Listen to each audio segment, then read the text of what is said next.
మంత్రి రేవంత్ రెడ్డి డైరెక్షన్ మేరకు మంత్రి వివేక్ గారు పోలీసులందరూ కలిసి మమ్మల్ని జైల్లో పెట్టారు. సరే, జైల్లో చాలా ఇబ్బందులు పడ్డాం. వీళ్ళకి పై అధికారుల ఆదేశాలు ఏందో కానీ దోమలు ఉన్న రూమ్లు వేసిర్రు, సకా భోజనం లేదు, నీళ్లు లేవు, నాకు గొంతు నొప్పి వచ్చింది 2 రోజులు, ట్యాబ్లెట్లు ఇచ్చే దిక్కు లేదు, చలి బాగా విపరీతమైన చలి, దుప్పట్లు ఇచ్చే పరిస్థితి లేదు. మా అడ్వకేట్ శ్రీకాంత్ నాకు బ్లాంకెట్ పంపించింది లోపల కూడా చాలా ఇబ్బందులు పెట్టిర్రు.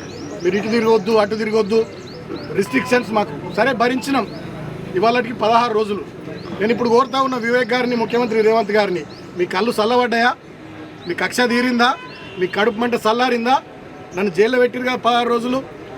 ఇంకా దుర్మార్గం ఏంటంటే, నాకు మొన్ననే బెయిల్ రావాలి. మంచిర్యాల కోర్టు వచ్చింది, హైదరాబాద్ కోర్టు వచ్చింది, చెన్నూరు కోర్టులో నాకు బెయిల్ రావాలి. బలవంతంగా ప్రభుత్వ పెద్దలు ఒత్తిడి చేసి 5వ తేదీకి వాయిదా వేయించారు. కారణం ఏందో తెలుసా? నిన్న హోలీ, ఇవాళ నా చిన్న కొడుకు పుట్టినరోజు.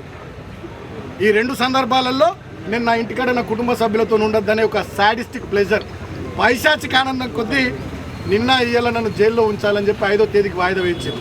కానీ నేను మా అడ్వకేట్లకు సెల్యూట్ చేస్తూ ఉన్నా. మా కేసీఆర్ గారు ఎప్పటికప్పుడు మానిటర్ చేసి వారికి కూడా కృతజ్ఞతలు. మా అడ్వకేట్లు మంచిర్యాలలో కానీ, చెన్నూరులో కానీ, హైదరాబాద్లో కానీ మాకు బెయిల్ రావడానికి వాళ్ళు బాగా కృషి చేసిరు. వాళ్ళకు హృదయపూర్వకంగా కృతజ్ఞతలు. అదేవిధంగా జైల్లో ఉన్నప్పుడు నన్ను పరామర్శించడానికి పెద్దలు, పార్టీ నాయకులు, మా హరీష్ అన్న, అదేవిధంగా మా కేటీఆర్ అన్న కూడా వచ్చి నాకు ధైర్యం చెప్పారు.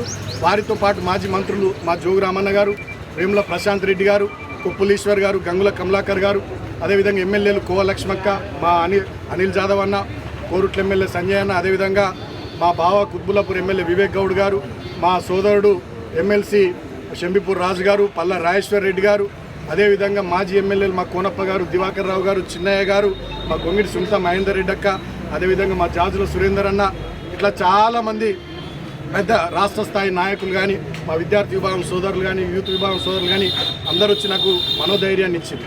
కానీ నేను ఒక్క మాట రాష్ట్ర ప్రజల్ని కూడా ఆలోచించమని కోరుతూ ఉన్నాను. తర్వాత ఎన్నికను లోపల గొడవ అవుతుందని చెప్పి వాయిదా వేయించుకొని మంత్రి పారిపోయింది.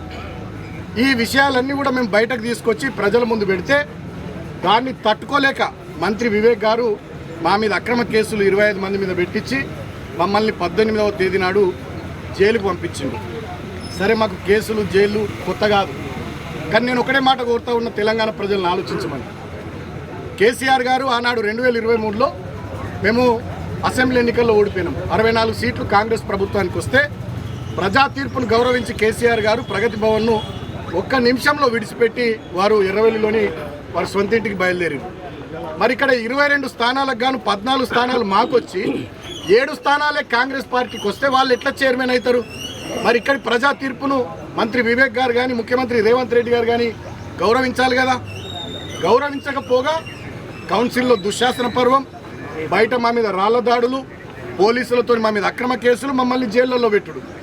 ఇవాళ ముఖ్యమంత్రి రేవంత్ రెడ్డి ఆధ్వర్యంలో రాష్ట్రమంతా ఇట్లనే తయారైంది. ముఖ్యంగా మా కోల్బెల్ట్ ఏరియాలో మంత్రి వివేక్ ఆధ్వర్యంలో దౌర్జన్యం నడుస్తూ ఉంది.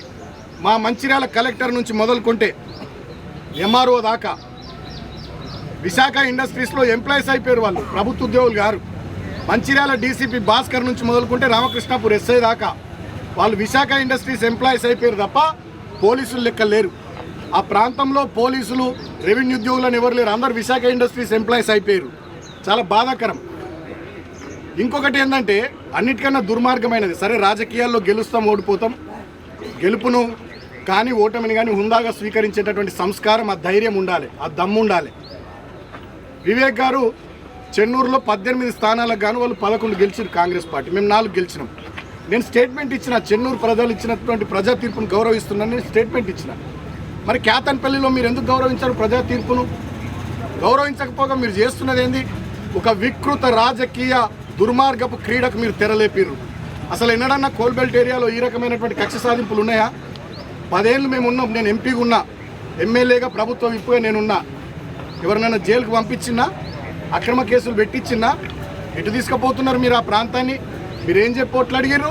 45,000 ఉద్యోగాలు ఇస్తామన్నారు, ఫ్యాక్టరీ పెడతామన్నారు. మీ కాంగ్రెస్ ఏమో 6 గ్యారంటీలు 420 హామీలు అన్నది. ఇచ్చిన మాటలు పక్కకు పెట్టి ఒక్క మున్సిపాలిటీ కోసం ఇవాళ ఆ ప్రాంతాన్ని రణరంగం చేసి రావణ కాష్టం చేస్తూ ఉన్నాడు మంత్రి వివేక్ గారు. నడిపినాం. మేము ఎన్నడూ కక్ష సాధింపు రాజకీయాలు చేయలేదు. మీకు ఒక ఉదాహరణ చెప్తాను రాష్ట్ర ప్రజలకు. 2014లో నా మీద ఎంపీగా కాంగ్రెస్ పార్టీ నుండి వివేక్ గారు పోటీ చేసి ఓడిపోయారు. వారు ఓడిపోయిన తర్వాత వారిని పార్టీలోకి తీసుకొచ్చుకొని ప్రభుత్వ సలహాదారు ఇచ్చినాం. 2018లో నా మీద చెన్నూరు ఎమ్మెల్యేగా కాంగ్రెస్ పార్టీ నుండి వెంకటేష్ నేత గారు ఓడిపోయారు. వారిని పార్టీలోకి తెచ్చుకొని 2019లో పెద్దపల్లి ఎంపీ చేసినాం. మేము కలుపుకపోయే పని చేసినాం తప్ప కక్షలు పెట్టుకొని వ్యక్తిగతంగా ఏదో చేయాలనే ఆలోచనలు మా 10 ఏళ్ల ప్రభుత్వంలో మేము చేయలేదు. మేము రాజకీయపరమైనటువంటి ప్రత్యర్థులుగా చూసినాం తప్ప ఇతర పార్టీల వాళ్ళని కానీ వ్యక్తిగతంగా శత్రుత్వాలు పెట్టుకోలే, శత్రువుల లెక్క చూడలేదు. కానీ వాళ్ళ కాంగ్రెస్ పార్టీ అధికారంలోకి వచ్చిన ఈ 2 సంవత్సరాల పైచిలుకు పాలనలో అందరినీ శత్రువులుగా చూస్తూ ఉంది. రాజకీయపరమైనటువంటి వైరుధ్యం, ప్రధాన ప్రతిపక్షం వీళ్ళు ప్రజల తరపున మాట్లాడుతున్నారు, దీన్ని మనం స్వీకరించాలి అనే ఆలోచన చేస్తలే. మేమేం మాట్లాడినా మేమేం చేసినా మమ్మల్ని శత్రువులాగా చూసి మమ్మల్ని కేసులు పెట్టి జైళ్ళలో పెట్టియాలి, లేకపోతే దాడులు చేయాలి, లేకపోతే బెదిరియాలి, లేకపోతే ప్రజా తీర్పును తుంగలో దొక్కి వీళ్ళని ఇబ్బందులు పెట్టాలనేటటువంటి పిచ్చి ఆలోచనలు వీళ్ళు చేస్తూ ఉన్నారు. ఆనాడు ఏమన్నారు వీళ్ళు 2023 అసెంబ్లీ ఎన్నికలప్పుడు 6 గ్యారంటీలు కాదు 7వ గ్యారంటీ ప్రజాపాలన, అదేవిధంగా రాజ్యాంగబద్ధమైనటువంటి ప్రజాస్వామిక వాతావరణం కల్పిస్తాం, అది 7వ గ్యారంటీ అన్నారు. 6 గ్యారంటీలకు దిక్కు లేదు, 7వ గ్యారంటీకి దిక్కు లేదు. ఇవాళ ఎవరు ప్రశ్నిస్తే వాళ్ళ మీద కేసులు, ఎవరు మంచిగా ప్రజల గురించి మాట్లాడితే వాళ్ళ మీద కేసులు, ప్రజలు ఇచ్చినటువంటి తీర్పును కూడా తుంగలో దొక్కుతూ ఇవాళ ఇష్టం వచ్చినట్టుగా చేతులు అధికారం ఉంది కదా అని అధికారం మత్తులో అహంకారంతో ఈ ప్రభుత్వ పెద్దలు ప్రవర్తిస్తూ ఉన్నారు. దీన్ని రాష్ట్ర ప్రజలంతా కూడా గమనిస్తూ ఉన్నారు. నేను ప్రజలకు కూడా విజ్ఞప్తి చేస్తూ ఉన్నా, ఇటువంటి కాంగ్రెస్ పార్టీ మీద డెఫినెట్గా పోరాటాలకు సిద్ధమైదాం. మన హక్కుల కోసం మనకు వాళ్ళు ఇచ్చిన మాటలు 420 హామీలు కానీ, డిక్లరేషన్స్ కానీ, 6 గ్యారంటీలు కానీ, వాటి విషయంలో డెఫినెట్గా పోరాటం చేద్దాం. ప్రధాన ప్రతిపక్షంగా బీఆర్ఎస్ పార్టీ తెలంగాణ ప్రజల వెంట ఉంటుంది. నేను ఒకటే మాట ముఖ్యమంత్రి రేవంత్ రెడ్డి గారిని, మంత్రి వివేక్ గారిని కోరుతా ఉన్నా, ఇక నన్ను జైల్లో పెట్టిరు 16 రోజులు, మీ కడుపు మంట చల్లారింది అనుకుంటున్నా. కాతన్పల్లి ప్రజలు ఇచ్చినటువంటి తీర్పును గౌరవించి ఆ ఎన్నిక సజావుగా, చైర్పర్సన్ ఎన్నిక సజావుగా జరగడానికి మంత్రి గారు కానీ ముఖ్యమంత్రి గారు కానీ సహకరించాలని కోరుతూ ఉన్నా. అంత దుర్మార్గాలు జరుగుతూ ఉంటే ఎలక్షన్ కమిషన్ ఏం చేస్తుందో కూడా అర్థమవుతలేదు. స్టేట్ ఎలక్షన్ కమిషన్ కూడా ఏం చేస్తుందో అర్థమవుతలేదు. నేను ఇవాళ డిమాండ్ చేస్తూ ఉన్న స్టేట్ ఎలక్షన్ కమిషన్ 17వ తేదీ నాడు కాతన్పల్లి మున్సిపల్ కౌన్సిల్ హాల్లో దుశ్శాసన పర్వం జరిగింది. ఆ వీడియో ఫుటేజ్ దయచేసి బయట పెట్టాలని చెప్పి నేను స్టేట్ ఎలక్షన్ కమిషన్ కూడా డిమాండ్ చేస్తూ ఉన్నా. ఫేర్గా మళ్ళీ ఒక డేట్ ఇచ్చి ఎలక్షన్ జరిగేటట్టుగా, వీలైనంత తొందరలో చైర్పర్సన్ వైస్ చైర్మన్ ఎన్నిక జరిగేటట్టుగా, ప్రజా తీర్పు ప్రకారం అక్కడ మాకు చైర్మన్ వైస్ చైర్మన్ వచ్చేటట్టుగా స్టేట్ ఎలక్షన్ కమిషన్ ప్రశాంతమైనటువంటి వాతావరణంలో ఎన్నిక జరిపించాలని డిమాండ్ చేస్తూ, ఇన్ని రోజులుగా నేను జైల్లో ఉన్నప్పుడు కూడా నాకు సహకరించినటువంటి వాస్తవాలన్నింటినీ ప్రజల్లోకి తీసుకొచ్చిన మీడియాకు కూడా హృదయపూర్వకంగా నేను కృతజ్ఞతలు తెలియజేస్తూ, మా బీఆర్ఎస్ సోషల్ మీడియా వారియర్స్ రాష్ట్ర వ్యాప్తంగా కూడా ఇక్కడ జరిగినటువంటి అన్యాయం కానీ, మా విషయంలో చేసినటువంటి దుర్మార్గాలు, కాంగ్రెస్ ప్రభుత్వం మంత్రి వివేక్ చేసినటువంటి వాటిని ప్రజల దృష్టికి ఎప్పటికప్పుడు తీసుకొచ్చిన బీఆర్ఎస్ పార్టీ సోషల్ మీడియా వారియర్స్కి, నాకు అండగా ఉన్నటువంటి మా పార్టీ నాయకులకు, అదేవిధంగా విద్యార్థి విభాగం, యువజన విభాగం సోదరులకు, మా మాజీ ఎమ్మెల్యేలకు, మాజీ మంత్రులకు, ముఖ్యంగా మా పార్టీ పెద్దలు కేసీఆర్ గారు నాకు బెయిల్ రావాలని ఎప్పటికప్పుడు అడ్వకేట్లతో మాట్లాడి అన్ని విషయాలు మానిటర్ చేసిన గౌరవనీయులు తెలంగాణ తొలి ముఖ్యమంత్రి కేసీఆర్ గారికి, నాకు జైలుకు వచ్చి మనోధైర్యాన్ని ఇచ్చి పార్టీ మొత్తం నీ వెంట ఉంది,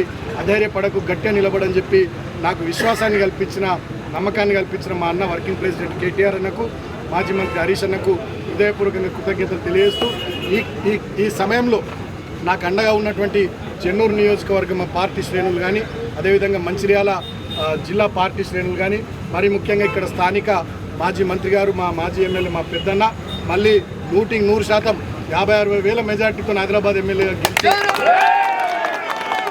రామన్న గారు వీళ్ళంతా పూర్తి స్థాయిలో నాకు అండగా ఉన్నారు. వారందరికీ హృదయపూర్వక కృతజ్ఞతలు. అన్నిటికన్నా ముఖ్యంగా